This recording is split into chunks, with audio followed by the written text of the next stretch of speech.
Apoio Cultural. Santa Casa Saúde, seu bem-estar em todos os nossos planos. Minerva Foods. Minerva sempre à frente. Rio das Pedras, lugar de gente feliz. Escritório Urias de Paula, contabilidade rural, comercial e despachante. Alto Posto Berrantão, 24 horas com você. Laboratório Micelium, análises agrícolas e biomoleculares de plantas. Alô, telespectador da TV Barretos, seja bem-vindo ao programa Quero Saber. O programa Quero Saber é feito com muito carinho para o seu conhecimento e entretenimento. Esta é a proposta de nosso programa. Primeiramente, vamos abrir espaço aos nossos apoiadores culturais e, em seguida, apresentaremos o nosso convidado de hoje. Minerva apresenta Nova Mesa, o novo prazer da carne. Como escapar da mesmice da carne do dia a dia?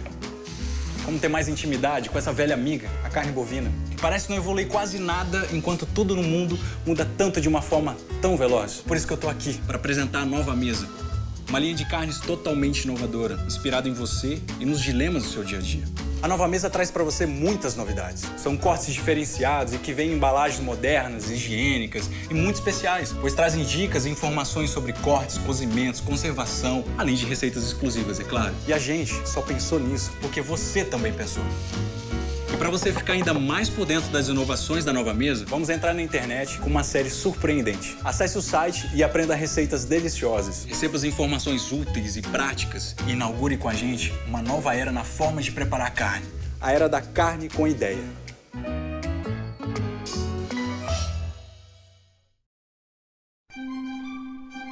Cuide de dar carinho para a sua família, de conhecer novos horizontes, de realizar seus sonhos, de construir a sua história.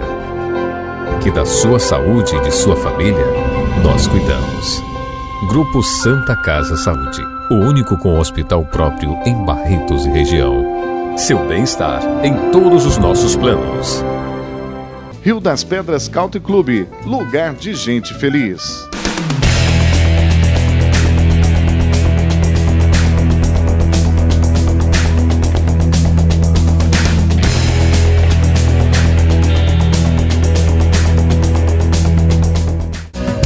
Escritório Urias de Paula, tradição em prestação de serviço, contabilidade rural, comercial e despachante. Avenida 21, 410, telefone 3322-4002. Autodicas Berrantão. Pessoal, a dica de hoje é economia. Na partida, não se deve aquecer o motor com o carro parado. É melhor começar a andar devagar, ir acelerando progressivamente, sem exigir grande potência do motor nos primeiros metros. No trânsito, mantenha-se o máximo possível nas marchas mais altas, sem forçar muito o motor e evitar, lógico, aqueles trancos. Ande em velocidade regular, sem muitas freadas, sem muitas acelerações, pois isso consome muito combustível. E lógico, use sempre o cinto de segurança. Laboratório Micelium, análises agrícolas e biomoleculares de plantas.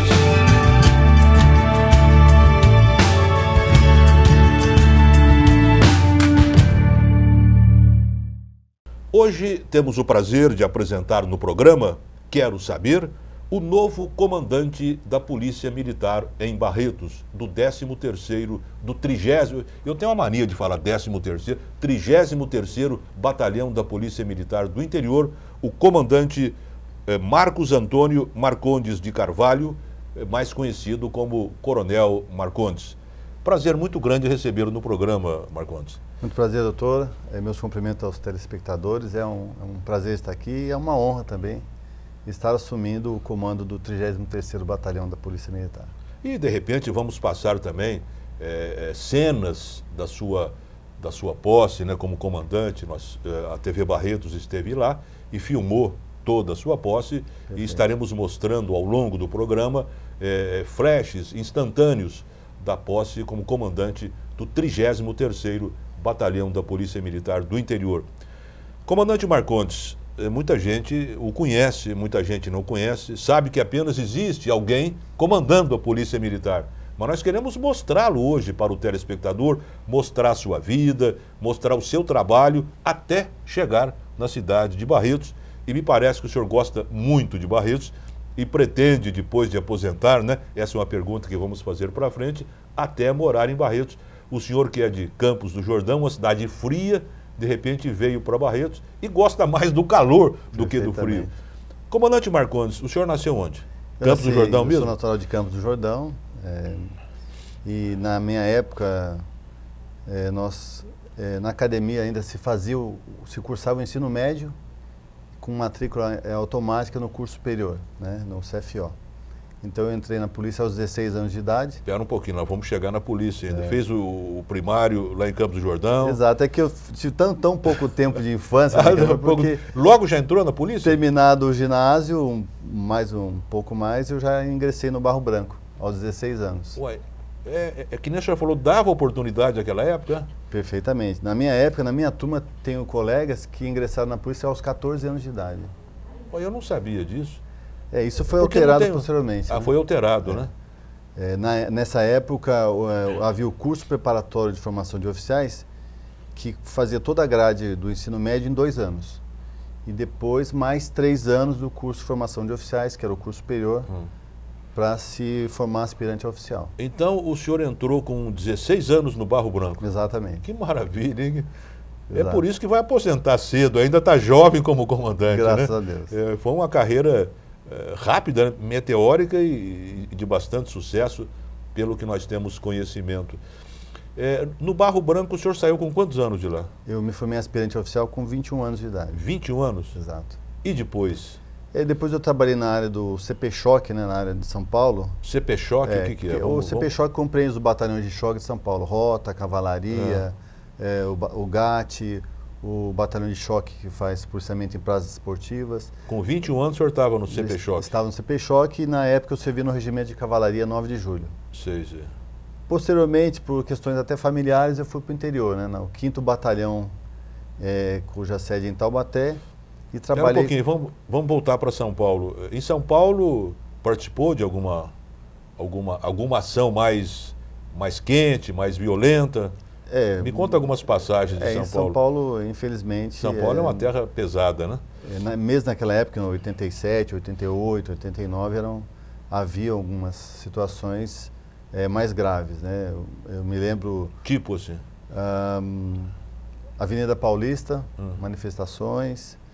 Eu lembro que eu estava com o meu pelotão de cavalaria na época, né, jovem ainda, e o pessoal arremessava dos prédios ali da Rua Boa Vista, né, na área bancária ali, eles arremessavam bolinhas de gude para os cavalos caírem, né, arremessavam máquinas de escrever, arremessavam o que tinha. Máquina de escrever? Se pegasse na cabeça do policial, então... Poderia matar, né? Pelo amor de Deus. Pelo peso, pela distância, né? A violência que cai uma mão. Exatamente. Então foi uma situação difícil, né? A gente teve que intervir. E por que eles eram mais a favor dos manifestantes?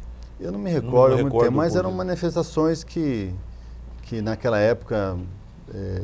eu lembro que na época o pelotão de cavalaria teve que atuar porque os manifestantes foram contra os policiais, né, que estavam tentando liberar as ruas, né?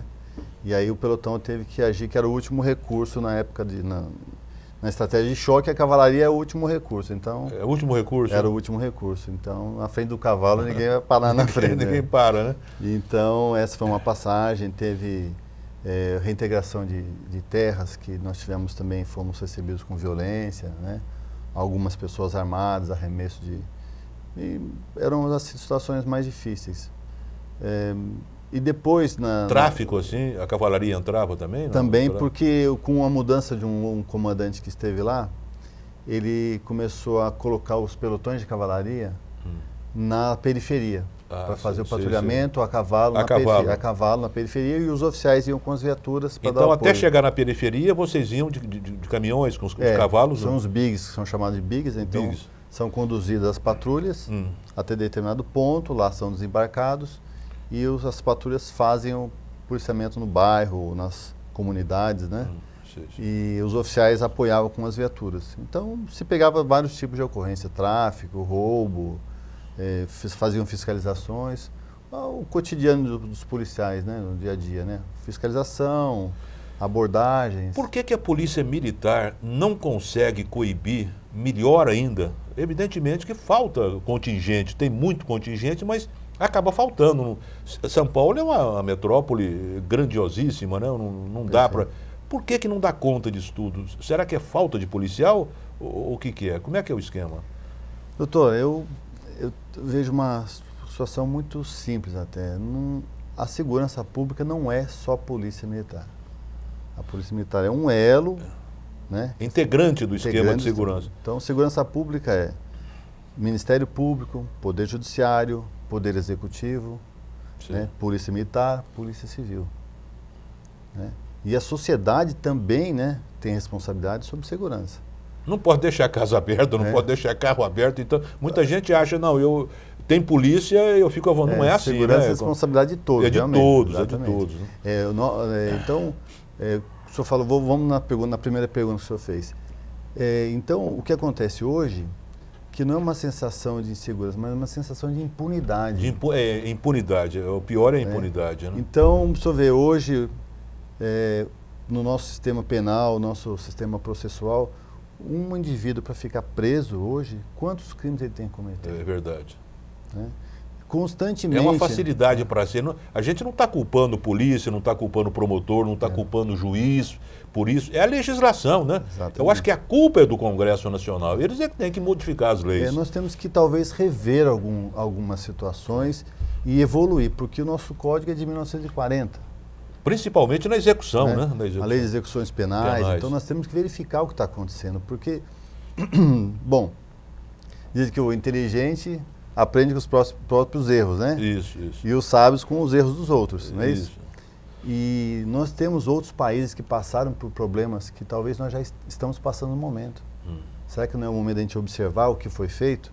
Né? Nova York, o senhor lembra? Então, Nova York é uma beleza. Um exemplo, né? Tolerância zero, né? Valorização da polícia, corregedoria forte e fiscalização, né, forte. Agora, no nosso país, o que nós temos que fazer? Né? Só a polícia não vai resolver. Né? E a polícia é cobrada porque é a primeira instituição que vai estar ali para amparar. Porque todo mundo pensa na polícia de cara, quando acontece um assalto, quando acontece um crime, um tráfico, uma violência, uma manifestação. Eles não vão querer chamar o juiz para ir na rua. Exatamente. É a polícia, né? Eu digo assim, a polícia militar ou civil, mas a polícia militar, eu falo polícia militar porque é que está às ruas fazendo o policiamento preventivo e é o primeiro a socorrer o cidadão. Nós combatemos a criminalidade. Agora, a violência está dentro do ser humano. Isso nós não conseguimos combater. É verdade, não tem jeito. Né? Então, vou dar exemplo recente. Diariamente eu leio toda a resenha, todas as ocorrências, a área de todo o batalhão. Diariamente o senhor está por dentro de tudo? O que acontece? Tem situações que o senhor fala assim, mas será que... será que existe, né? Então, logo pela manhã eu vou trabalhar, a gente vê o rádio e fala, briga de casal, agressões. Então, uma irmã que esfaqueia outra, né? Um casal brigando logo cedo, tem que chamar a polícia. Filho que mata a mãe, pai, é uma coisa impressionante. Filho que furta dentro de casa. Dentro de casa. Né? Então são coisas que a gente verifica que a sociedade está precisando. O primeiro combate tem que ser valorizar a família, a sociedade. Né? Então eu falo assim... tem que haver políticas públicas melhores, né? Voltadas à sociedade, né? Então, aumentar só o número de policiais não vai resolver. Acho que não resolve, não resolve. A polícia, vamos fazer uma comparação, é o antitérmico de uma sociedade que está ficando doente, mas que não vai resolver. Ela só evita uma convulsão, mas não cura a doença. Nós temos que rever alguns conceitos, verificar as execuções penais, como é que vai ficar. O senhor sabe que recentemente houve uma mudança na lei de execução penal e hoje a maioria dos crimes são afiançáveis. A maioria, é verdade. Eu acho que 12 ou 13 crimes não são afiançáveis, os demais todos são afiançáveis. O que para o público, o que quer dizer isso? Vou dar 2 exemplos.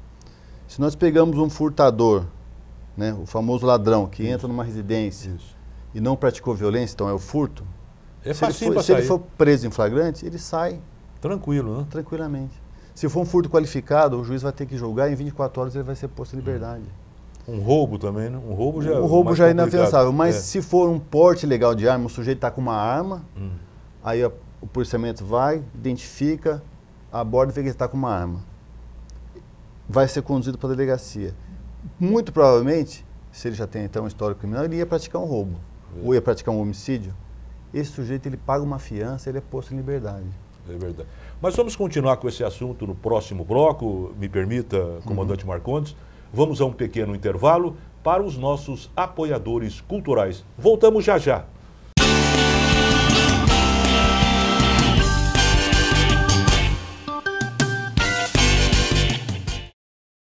Voltamos a apresentar o programa Quero Saber, hoje trazendo o comandante Marcondes, do 33º Batalhão da Polícia Militar do Interior, sediada em Barretos. Estávamos falando sobre a violência, sobre a possibilidade de aumentar o efetivo, se resolve ou não resolve, né, comandante Marcondes? Perfeitamente. Nós entendemos que a polícia hoje tem trabalhado muito, muito.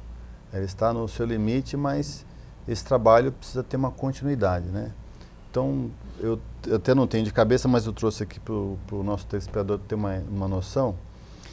No ano de 2013, foram presas em flagrante pela Polícia Militar 1.575 pessoas maiores presas em flagrante. Quanto? 1.575 Isso pessoas. Na área do batalhão. Na área do batalhão.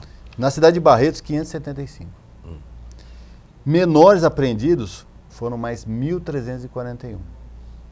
Na cidade de Barretos foram 1.404. Na cidade de Barretos, 699 menores cometendo atos infracionais. Ou seja, o maior comete o crime, o menor comete o ato infracional. Sim. Por que eu estou falando isso? Porque o menor, quando comete um ato infracional, ele é conduzido para a delegacia, são chamados os pais e o menor é liberado para a guarda, tutela dos pais. Dos pais. Exceto quando é cometido o menor comete um ato infracional muito grave, um roubo, um homicídio, aí ele é recolhido. Mas na maioria dos casos o menor já é liberado para os pais, né? Então, ou seja, a Polícia Militar tem trabalhado muito. Se nós somarmos aqui, dá 3.000 pessoas, né? Tem trabalhado muito. O nosso CDP, que é o Centro de Detenção Provisória, tem capacidade para 700, sei lá. Não tem o número exato. Isso é um outro problema também. Outro problema. Prender e não ter lugar para ficar, mas, né? É um outro problema. Mas então eu vou falar como as pessoas esperam muito da polícia e, consequentemente, cobram muito da polícia, porque somos nós que estamos ali na linha de frente. É importante o telespectador saber o que a Polícia Militar tem feito o seu trabalho. Isso. E com muito profissionalismo, com muito esmero, com muita dedicação, né? Porque, agora, a continuidade disso tem que ser cobrada nos outros órgãos, né? Então, às vezes, se cobra da polícia que resolva todos os problemas da segurança. Na nossa parte é a primeira, né? Que é o primeiro combate, né? A prevenção e a repressão imediata. Dali por diante são outras instituições que devem ser cobradas até chegarmos no legislativo. Isso. Nós sabemos que apesar da polícia combater, e eu acho que ela efetivamente faz um trabalho belíssimo. Eu sou a favor do trabalho, eu endosso as suas palavras, a gente percebe que a polícia faz um bom trabalho, às vezes excede um pouco, porque o ser humano, no enfrentamento, é coisa brava. Você, quando está repreendendo um filho, você muitas vezes extrapola, não que você seja uma pessoa nervosa, você extrapola com um filho. Você calcula um policial numa manifestação, sendo até agredido e... Ofendido. Ofendido demais da conta, muita gente atirando pedras e muitas outras coisas. Esse homem é um ser humano, muitas vezes ele extrapola, mas eu acho que até em parte justifica, é difícil. Está certo que ele tem que estar sendo preparado para isso. Mas apesar de todo esse trabalho belíssimo, ainda existe aquela chamada banda podre da Polícia Militar. O senhor vê isso? Então, como é que o senhor enxerga isso? É muita gente? Como é que a auditoria da polícia reage a tudo isso? Existe corporativismo na hora de julgar um policial militar? Como é que é isso, comandante? Doutor, ao contrário do que se imagina, o corporativismo ele é afastado quando temos um julgamento policial na parte administrativa. Nós temos na Polícia Militar de São Paulo uma corregedoria muito forte, implacável, que procura chegar a fundo na verdade se um policial está envolvido ou não num desvio de conduta, né? Quando um repórter vai entrevistar um superior, um um policial que pertence a essa corregedoria, ele fala, estamos investigando. Realmente está mesmo, né? Realmente está. Muita gente fala que está empurrando com a barriga, não é nada disso, né? Muito pelo contrário. Muito pelo contrário. Está investigando realmente. Então, e a corregedoria forte atuando, ela passa a nos dar segurança para os comandantes de batalhões, porque ela nos apoia. Ah, é? Quando temos alguma suspeita, algum desvio de conduta. É lógico que o policial, ele não, eu brincando, ele não veio de outro planeta, ele é fruto da sociedade. É fruto da sociedade. E nós não temos unanimidade em nenhuma instituição. Em qualquer instituição nós temos seres humanos que têm desvio de conduta. Toda ela. E na Polícia Militar não é diferente. Não é diferente. Né? Então, eu acredito que esse percentual do total no incentivo seja muito pequeno, mas o impacto é muito grande. Por isso que nós temos que ter implacáveis na fiscalização dos nossos policiais. Né? Até porque para prestigiar o bom policial. Né? Porque quando um policial sai da rota, sai da linha, é a polícia militar. Ninguém fala que é o fulano de tal. Não. Até quando ele é um ex-policial, né? Até quando é um ex-policial. Ele comete um crime, às vezes a mídia divulga o ex-policial. Não divulga o nome do fulano, né? Um ex-policial. O ex-policial. Então nós carregamos isso, né? A gente fala o essa vírus, marca, né? Essa marca para sempre. Como dissemos agora há pouco, né? Quando eu passar para a inatividade, eu vou continuar, né, levando isso, né, para a minha vida pessoal, o fato de ter trabalhado na corporação. Né? E isso é uma responsabilidade também. Então o julgamento é severo pela auditoria. A sociedade pode ficar tranquila. Pode, porque inclusive somos implacáveis com relação a esse tipo de conduta. Eu sempre pautei a minha carreira, até porque fui instrutor em escolas de formação. Eu falo, a Polícia Militar é um patrimônio da comunidade. A comunidade tem que entender que a Polícia Militar pertence a ela, é uma instituição que está ali para defendê-la. E eu falo que o patrimônio da Polícia Militar, maior, não é um helicóptero que custa milhões de reais, não é uma viatura nova. O maior patrimônio da polícia é o ser humano, é o policial. E nós temos que trabalhar para que ele trabalhe, tenha tranquilidade de trabalhar, que ele tenha instrução, que ele tenha treinamento, que ele tenha capacidade. Tem uma família bem constituída que dá ele também. A família dele é muito importante, justamente, né? Uma estrutura. Se ele tem uma família desestruturada, ele leva isso para o trabalho dele, né? Ele tem que estar em condições. Eu acho que o comandante tem que olhar isso tudo, né? Tem que ser um verdadeiro padre ali, né? Olhamos que eu olho 500 famílias, praticamente. 500 famílias. Você não olha 500 policiais, né? 500 exatamente. Famílias. Né? Então, o policial é um ser humano que tem. Porque quando o policial briga com a esposa, vai no comandante, não é? Muitos casos. Muitos casos. Tem que resolver, tem que resolver. Então, eu falo assim, o ser policial, ele tem que gostar de tratar com as pessoas, ele tem que saber ouvir as pessoas, saber... Né? Então, o oficial tem que saber ser instrutor, tem que saber ser pai quando precisar, tem que corrigir quando precisar, né? E o policial tem que ter esse dom de lidar com as pessoas, porque ele trabalha no dia a dia, no patrulhamento, ele atende desagregação familiar, ele atende menor praticando delitos, aí tem que entregar para a mãe. Ele tem que estar preparado para um combate mais perigoso, né? Recentemente em Guaíra tivemos um caso assim, né? Então o policial tem que estar preparado para tudo. Então nós temos que investir muito na sua formação, no seu treinamento, para que ele esteja em condições de dar esse apoio para a sociedade. Como está o efetivo policial em Barretos, comandante Marcondes?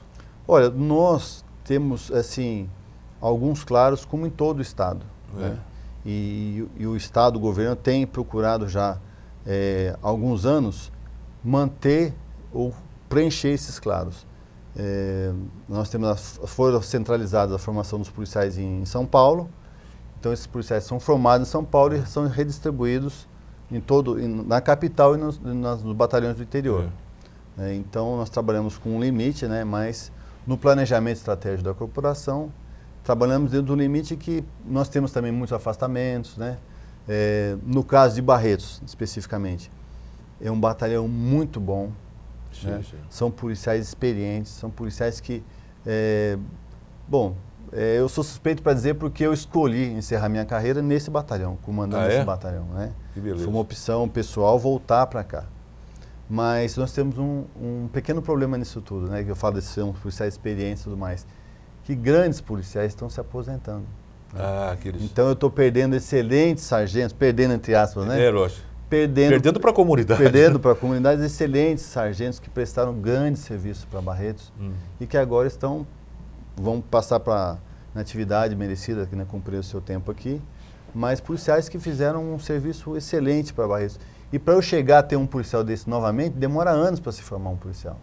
Porque um policial com 20 anos de experiência, 25 anos de experiência, trabalhando na rua, no policiamento, isso tem um valor enorme para a sociedade. Né? Então, infelizmente, nós estamos passando por esse momento de transição, né? Os policiais mais antigos estão se aposentando e nós estamos para receber novos policiais. E logo, logo também vamos perder para a comunidade o comandante Marcondes também, né? Eu também estou no final da minha carreira. No final de carreira, é uma pessoa jovem ainda, né? Podia ficar mais uns 10 anos na polícia, né? Desculpa. Seria interessante, mas a gente tem que renovar, né? Tem que renovar, lógico. Vamos a mais um intervalo, comandante Marcondes, para os nossos apoiadores culturais e voltamos em seguida.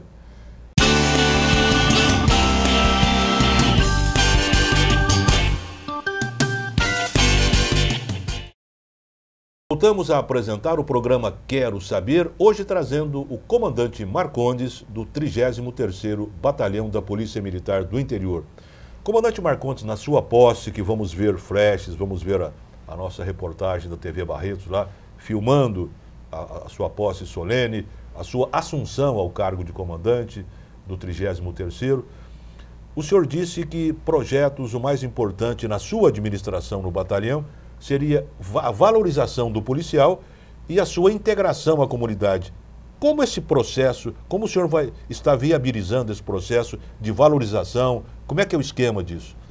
Bem, primeiro a valorização do policial no ambiente interno, ou seja, todo policial nosso, ele passa por um período durante todos os anos ele passa por um período de treinamento, ele volta para o batalhão, faz um período de treinamento, de instrução, e nessa semana nós trabalhamos com o policial nesse sentido. Trabalhamos no sentido de valorizar o policial com reconhecimento do seu trabalho. Nós temos mecanismos internos para valorizar o policial, que é o elogio individual, a concessão de medalhas, nós chamamos de laureas, né? Laureas de mérito pessoal, ela tem 5 graus, né? E então o policial, por ações, uma ação especial ou um conjunto de ações, ele recebe essa honraria, né? E nós fazemos isso de uma maneira solene, né? Procuramos trazer a família do policial junto ao nosso meio, né? Ao nosso batalhão, e valorizar o policial perante a sua família, né? Eu já participei de solenidade lá no batalhão, que tinha esses prêmios, esses troféus, os diplomas, exato, né? São diplomas de reconhecimento. Então, primeiro o policial tem que se sentir valorizado internamente, porque nós falamos agora há pouco, né? O policial, o maior patrimônio da polícia é o seu policial, né? Então, nós temos que valorizar o policial. E valorizá-lo perante a sociedade. A sociedade também, isso é importante. A sociedade tem que entender que o nosso policial, ele é um ser humano, como outro qualquer, ele quer ser reconhecido. Então, quando uma pessoa da comunidade simplesmente agradece o policial porque ele conseguiu recuperar um bem, ou porque ele fez um bom atendimento, né? Às vezes ele faz isso até por internet, ele entra na página da PM, manda um e-mail para o comando. Isso para o policial tem um grande valor, né? É importante para nós sermos reconhecidos por um bom trabalho. Todo mundo tem honra do que faz. Comandante Marcondes, quando o senhor tomou posse como comandante do 33º Batalhão, estamos vendo cenas da sua posse, a TV Barretos esteve lá prestigiando, filmando, mostrando à comunidade. O senhor disse que um dos grandes feitos que o senhor terá na sua administração será a valorização do policial e a sua integração na comunidade. Como é que é feito isso, comandante? Perfeitamente. Internamente, nós temos alguns mecanismos de valorizar o nosso policial, né? Então, ele é elogiado ou recebe uma medalha, uma honraria, né? Que são as laureas de mérito pessoal em 5 graus, de uma forma solene, quando ele se destaca no atendimento de uma ocorrência ou pelo conjunto do seu trabalho num certo período, né? Então é feita uma avaliação e esse policial recebe essa honraria.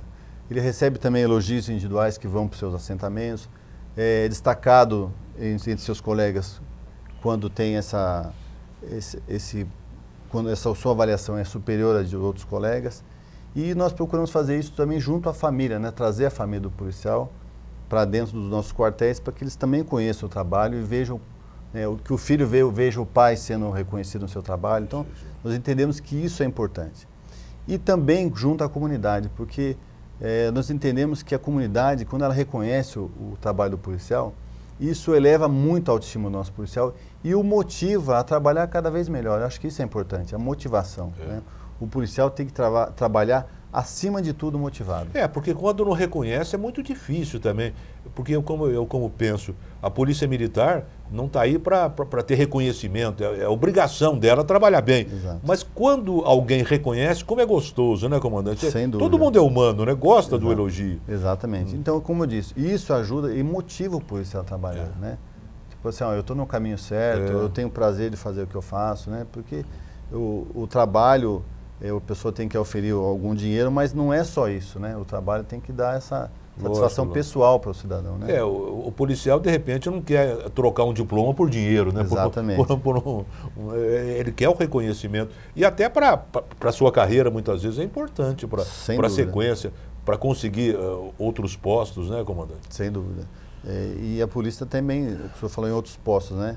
A polícia hoje ela é democrática nesse sentido. Qualquer policial que realmente resolver, ele quer crescer na carreira, basta que ele se dedique aos estudos, preste os concursos internos, né, para subir de graduação ou de posto na Polícia Militar, ou até para fazer cursos de especialização em alguma determinada área que ele é aberto para todos. Para todos, né? O mais dedicado, quem quiser, vai conseguir galgar os objetivos. Um soldado que não fez Barro Branco, Academia do Barro Branco, ele pode chegar até o quê na Polícia Militar? Ele pode chegar até o oficialato. Pode chegar? Pode, porque se ele tiver um curso superior e mais de 15 anos de trabalho, ele pode prestar um concurso interno para fazer um curso de oficiais do quadro administrativo. Sim. E nesse quadro ele chega a capitão, chega até a major. Mas ele tem que ter curso superior para isso? Tem que ter um curso superior para isso. Então está aberto, né? Está aberto, né? E também basta ele que pode, estude, né? ou também como soldado, ele pode entrar como soldado e pode prestar o concurso para o Barro Branco e conseguir oficialar também no quadro de oficiais combatentes. Eu sei que não é a primeira vez que o senhor está em Barretos. Já esteve aqui no passado, né, comandante Marcondes? Perfeitamente. Eu trabalhei na região de Franca como capitão e tão logo fui promovido ao posto de major, eu fui classificado aqui em Barretos. E ficou de quando? 2009. Eu vim em 2009 e fiquei até o início de 2012. Sim. Quando eu retornei para o litoral, né, de onde eu vim, da última unidade, fiquei lá por 1 ano e meio. Eu fiquei como comandante interino do Batalhão Litoral Norte. E depois, com a família e tal, falei, vamos voltar para Barretos, que é uma cidade que nos acolheu, que nós temos grandes amigos, e que é um batalhão que me deu muita satisfação de trabalhar. E a família concordou plenamente, né, gosta também. Né? Exato.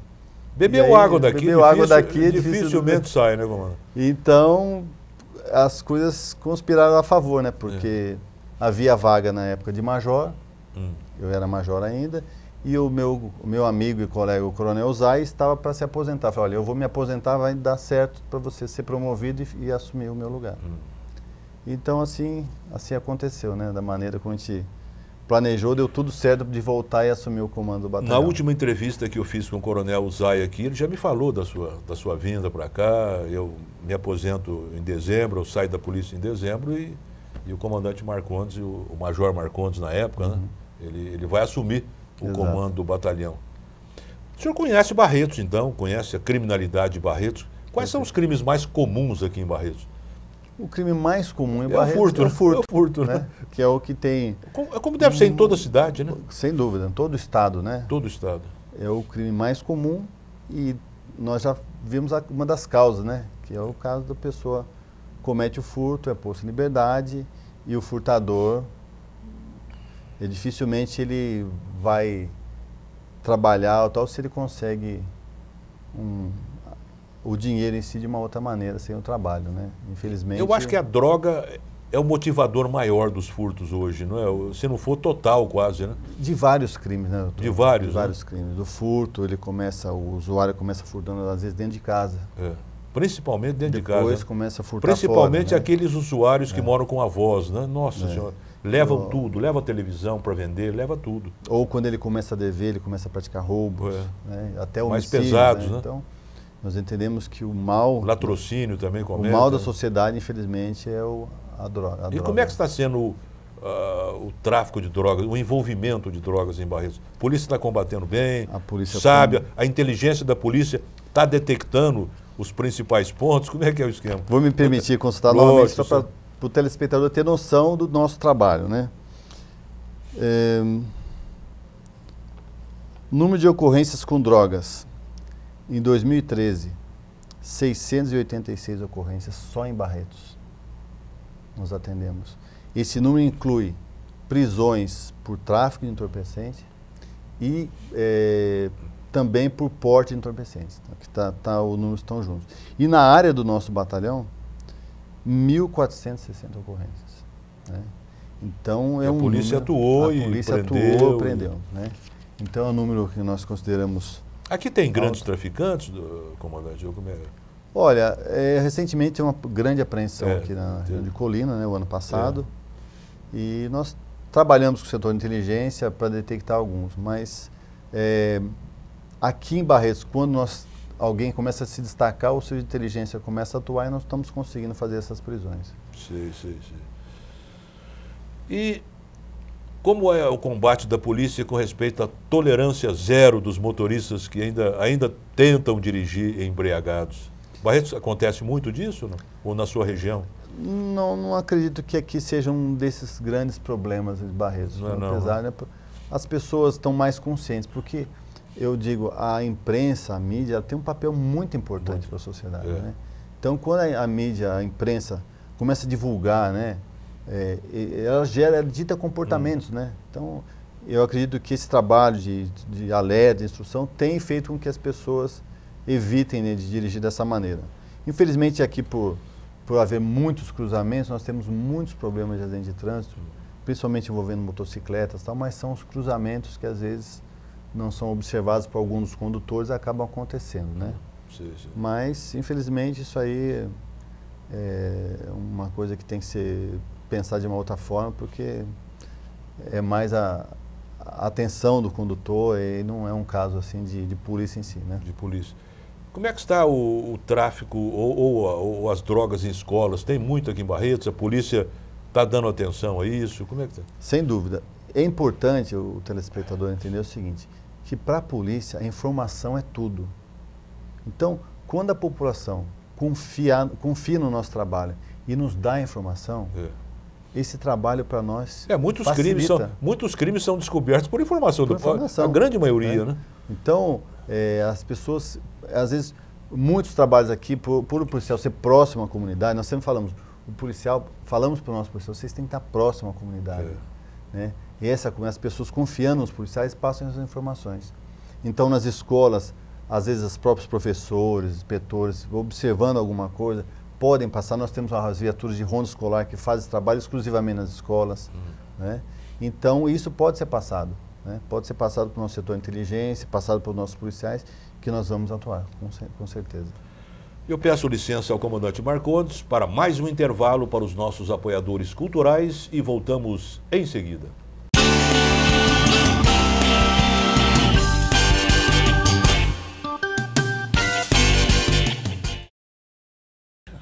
Voltamos a apresentar o programa Quero Saber, hoje trazendo o comandante Marcondes, do 33º Batalhão da Polícia Militar do Interior, sediada em Barretos.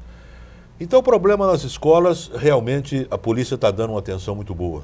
Sem dúvida. E, além da ronda escolar, nós temos o programa do PROERD, né? Que são... Como é que é esse programa? PROERD. O que é PROERD? É um programa que existe há 20 anos, que o Estado, a Polícia Militar desenvolve, onde policiais militares treinados pela instituição passam a ser instrutores nas escolas estaduais, principalmente.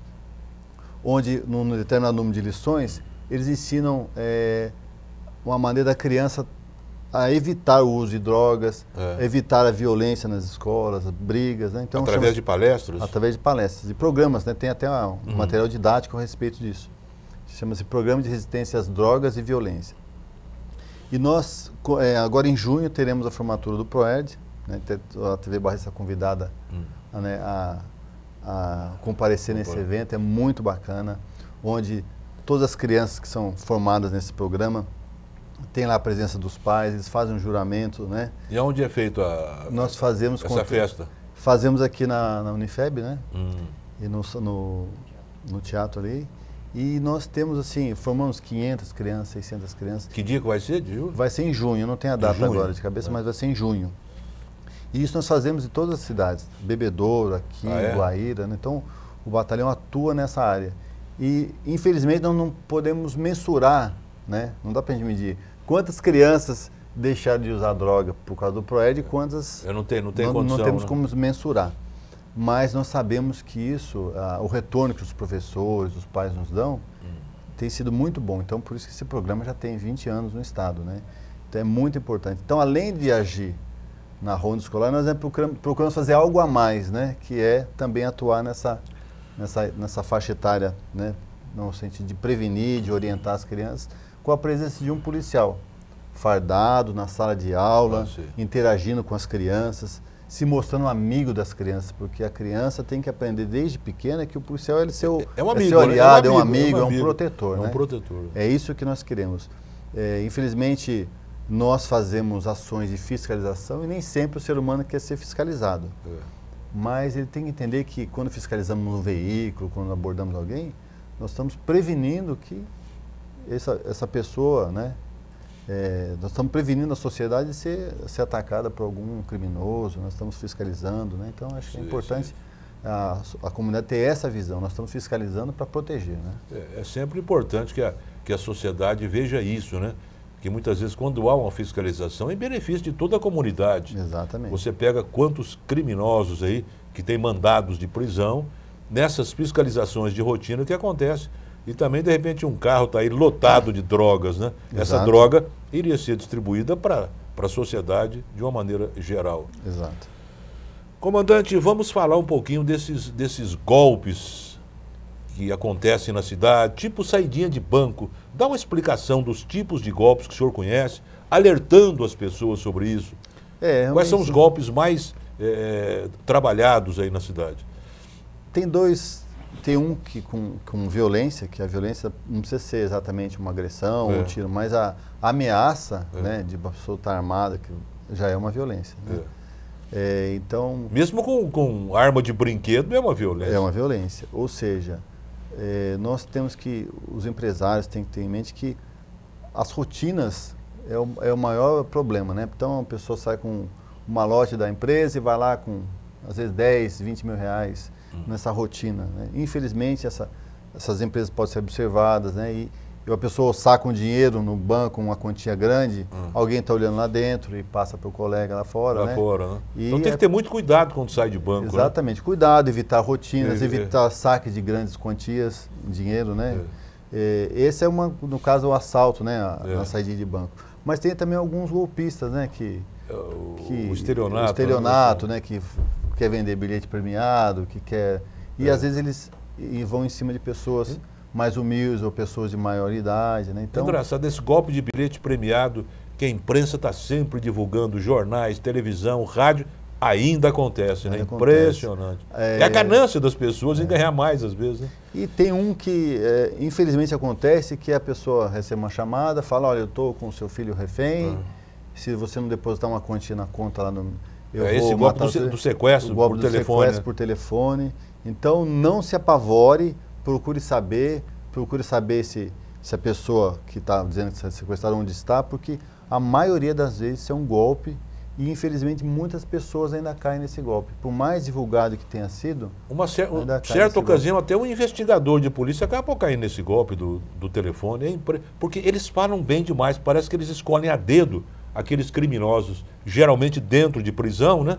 O cara sabe falar mesmo como se fosse um tenente da polícia rodoviária, e que aconteceu um acidente e está precisando de dinheiro. É uma coisa impressionante. Então tem que tomar cuidado com esse tipo de... Né? Tem que desconfiar sempre, porque o estelionatário ou esse caso de saída de banco são alguns cuidados que nós temos que ter, pode evitar isso daí. Como é que o comandante Marcondes viu todas essas manifestações que estão acontecendo no Brasil, o enfrentamento da Polícia Militar sobre isso, alguns excessos, outros não? Como é que o senhor analisa tudo isso? Olha, o senhor deve se lembrar do Direta Já. Lembro. Né? Era uma manifestação popular democrática, onde se queria uma mudança. Uma mudança. E essa mudança foi conseguida. Né? Agora, nós estamos vendo manifestações que, às vezes, a mudança que eles querem, às vezes eu não consigo enxergar. Qual é a mudança? O que nós estamos enxergando? A violência, a depredação, o roubo, né? Porque quebram lojas e roubam. Então, isso não é manifestação, isso é bagunça, isso é violência. Isso é uma violência contra a própria sociedade. Né? E a polícia, muitas vezes, poderia até agir com mais severidade, mas acaba tendo o parâmetro da lei, né? Nós estamos tentando evitar ao máximo o confronto, mas quando chega a extrapolar, às vezes parece que a sociedade quer extravasar uma raiva, mas não é dessa forma. Não é dessa forma. Que nem nós vimos agora umas manifestações contra a Copa do Mundo, né? Então, agora só que a Copa do Mundo vai acontecer. É o que eu Talvez acho. as manifestações tivessem terem sido feitas antes de se definir. É lógico, o que eu quero dizer. Aí o governo ia saber, olha, a população não quer, mas agora... Na época em que o presidente aceitou a Copa do Mundo... Ou se candidatou, né? Ou se candidatou, devia ser feita essa manifestação. Agora, com os estados quase prontos, gastando bilhões de reais de dinheiro público... No 8º mês de gestação, eu não quero mais o filho. Não quer mais o filho no 8º mês? Não pode fazer aborto nessa hora, então, né? Agora fica difícil. Agora fica difícil. Como é que não vai fazer? Agora temos que fazer a Copa de qualquer jeito. Agora é um prejuízo moral, financeiro para o país. A manifestação está totalmente extemporânea, fora de época. Eu acho que você usou o termo correto, né? Agora não, agora tem que nascer a criança, né? Não tem a menor dúvida. E nós estamos preocupados com a Copa do Mundo, né? Porque na Copa das Confederações tivemos vários, nós vimos, infelizmente, enfrentamentos, né? Então, agora na Copa do Mundo há uma preocupação também. Vamos ficar mais light um pouco. Tem algum hobby, comandante? Tenho. Tenho vários, né? Mas como eu sou professor de educação física, né? O esporte é meu hobby, né? Então, é uma maneira da gente aliviar o estresse, fazer amigos, né? O esporte, o senhor pratica o quê? Caminhada, corrida, jogou? Já joguei futebol, mas aí agora, pela idade, a gente vai migrando de esporte, agora meu vai esporte mudando? Eu jogo tênis, né? Também joguei muito tempo tênis. Tento jogar, sou aluno ainda, mas sempre estou praticando e eu gosto muito. O tênis é um esporte espetacular, muito lindo, né? É muito gostoso. E eu sempre falo, o esporte é a melhor maneira de fazer amigos. Fazer amigos, né? De cultivar a saúde. Gosta de ler, comandante? Leio um pouco. Que tipo de leitura mais ou menos gosta? Já li Dan Brown, né? Código da Vinci, já li alguma coisa de Paulo Coelho, mas eu gosto muito do Paulo Cury, né? Augusto Cury, perdão. Augusto Cury, né? Nosso vizinho aqui. Vizinho de Colina. Que honra, né? Pra gente, Augusto Cury. Eu li um livro dele que para mim foi o melhor, né? Que é O Futuro da Humanidade. Logo eu quero chamar o Dr. Augusto Cury para uma entrevista aqui, né? Que ele nos ouça, né? Tá muito difícil fazer um contato com ele, mas em breve ele estará aqui sentado. O Dr. Augusto Cury, esse livro, O Futuro da Humanidade, eu recomendo porque é um livro maravilhoso, onde tem uma lição de vida muito grande, né? E eu sou fã dele porque, como eu disse, nosso vizinho, né? E eu me lembro que nos 25 anos da Polícia Militar, do batalhão, né? Da criação do batalhão, nós o convidamos para dar uma palestra para os nossos policiais. Sei. E eu sei que ele desmarcou um compromisso que ele tinha fora do país para nos atender. Que bom. Então, até aproveito a oportunidade aqui, se o doutor Augusto tiver a oportunidade de estar vendo esse programa, de agradecê-lo, né, porque ele é uma pessoa maravilhosa. E não só pelas palestras, pela sabedoria que ele transmite, mas que nós sabemos que o que ele fala é o que ele pratica. É o que ele pratica. Então isso é o mais importante. Muitos falam algumas coisas, mas não praticam, né? Comandante, o senhor tem alguma pessoa na humanidade que foi tão importante que o senhor se curvaria em reverência para essa pessoa? Tenho e eu acredito que vou me curvar sempre, né? Jesus Cristo foi o maior deles, né? Até hoje nós o seguimos, é o grande, né? Esse é o principal de todos, Se tornou pequeno para que nós fôssemos maiores, né? Comandante Marcondes, foi uma honra muito grande recebê-lo no programa. Eu acredito que a comunidade também ficou satisfeita com as suas respostas. Programa muito gostoso, muito informativo, muito interessante. Muito obrigado, comandante. Doutor, foi um prazer. Os telespectadores, obrigado pela oportunidade. E tenham sempre na Polícia Militar uma instituição que está aqui para servir e para proteger a nossa comunidade. Muito bem. E agora, finalizando o nosso programa, como sempre, nós vamos declamar uma poesia. Hoje de Cecília Meirelles. Traze-me um pouco das sombras serenas que as nuvens transportam por cima do dia. Um pouco de sombra apenas, vê que nem te peço alegria. Traze-me um pouco da alvura dos luares, que a noite sustenta no teu coração. A alvura apenas, dos ares, vê que nem te peço ilusão. Traze-me um pouco da tua lembrança, aroma perdido, saudade da flor. Vê que nem te digo esperança, vê que nem sequer sonho amor. Há pessoas que nos falam e nem as escutamos. Há pessoas que nos ferem e nem cicatrizes deixam. Mas há pessoas que simplesmente aparecem em nossas vidas e nos marcam para sempre. Comandante Marcondes, muito obrigado mais uma vez pela sua presença no programa. Muito obrigado. Muito obrigado ao telespectador da TV Barretos e até o próximo programa, se Deus quiser.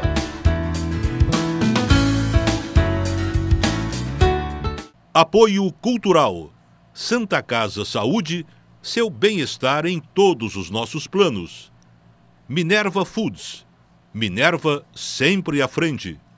Rio das Pedras, lugar de gente feliz. Escritório Urias de Paula, contabilidade rural, comercial e despachante. Alto Posto Berrantão, 24 horas com você. Laboratório Micelium. Análises agrícolas e biomoleculares de plantas.